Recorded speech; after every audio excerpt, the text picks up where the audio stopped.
Speaker Jones, who has been a delegate for District 10, also in the Baltimore area, Baltimore County, since 1997, shattered 2 glass ceilings when she was unanimously elected in 2019 by the full House of Delegates to serve as the first Black and the first female Speaker of the Maryland House of Delegates.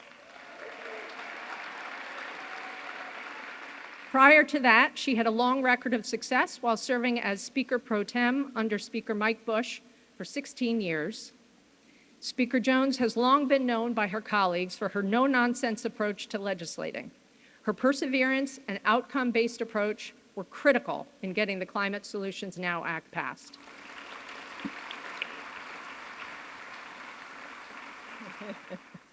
It's an honor to be here tonight to receive this award along with the Senate President. Thank you for recognizing the House work and our broader statewide effort to protect our environment. Will all of our House members please stand, and if you're standing, wave. I want to particularly thank the Chair and Vice Chair of the House Environment and Transportation Committee, Delegate Kumar Barve and Dana Stein.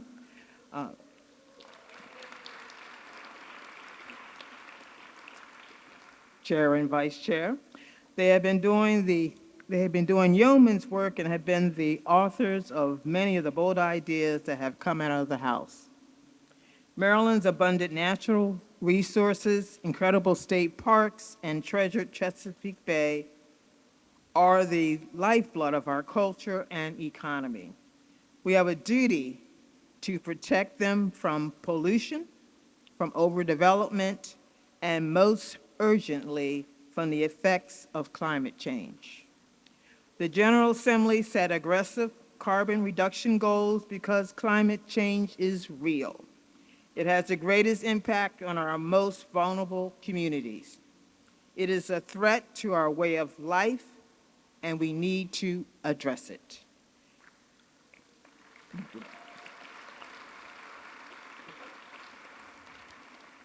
Our goal of net zero statewide emissions by 2045 will make sure that our children, grandchildren, and their children will have access to a healthy environment. We have been making record investments in renewable energy like wind and solar to achieve these goals. We've been pushing to electrify our cars and buses. We've made rebuilding our oyster population a priority. This isn't just good for the environment, it is good for our economy. These investments come with good paying, high-skilled jobs.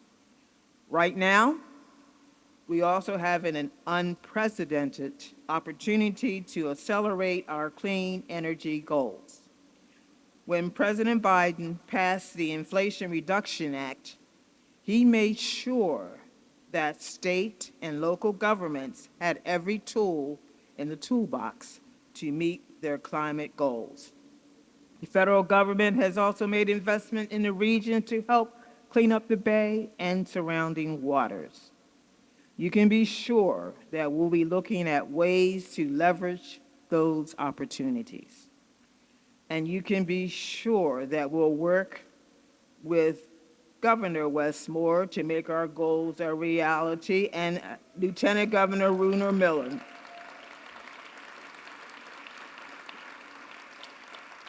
Who, by the way, she and I were chair. I was chair and she's capital chair of the budget. Plus, she had 25 years of transportation experience. And you know all the credentials of Wes, so he leaves no one behind. After 8 years of Republican obstruction, we'll finally have a partner in the governor's mansion who will make sure that the values and goals that the legislature has already set are reflected in our regulations and budget. We will finally have a partner who will help realize the goals we have worked so hard to put into law. Along with Wes, I'm confident we will have an attorney general who will continue to fight for clean air, clean water, and our most vulnerable populations and communities. Anthony Brown was was highlighting environmental justice issues across Maryland before most other politicians even knew what it meant. I also want to take a moment to thank our current Attorney General, Brian Frosh, for his friendship, environmental stewardship, and service to our state. He leaves Maryland in a better place than he found it. And for that, we thank him.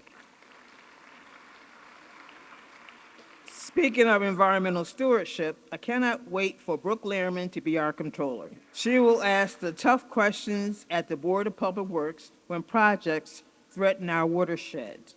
I know her time in appropriations and the Environment and Transportation Committee have prepared her to advocate for our shared environmental priorities.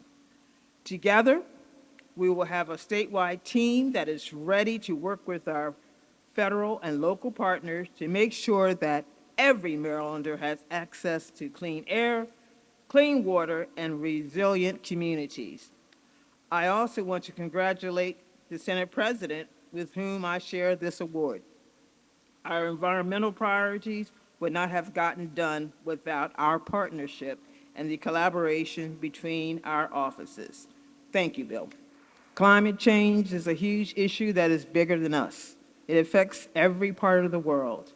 We have to continue to take big, bold actions to do our part to reverse a phenomenon that threatens our very existence. Change can feel gradual, but we can't get discouraged. We have to keep our foot on the gas. We must keep going, and Maryland must lead the way. Thank you again for this award, and thank you, League of Conservation Voters, for your continued support and collective effort to preserve and protect the very best of our state.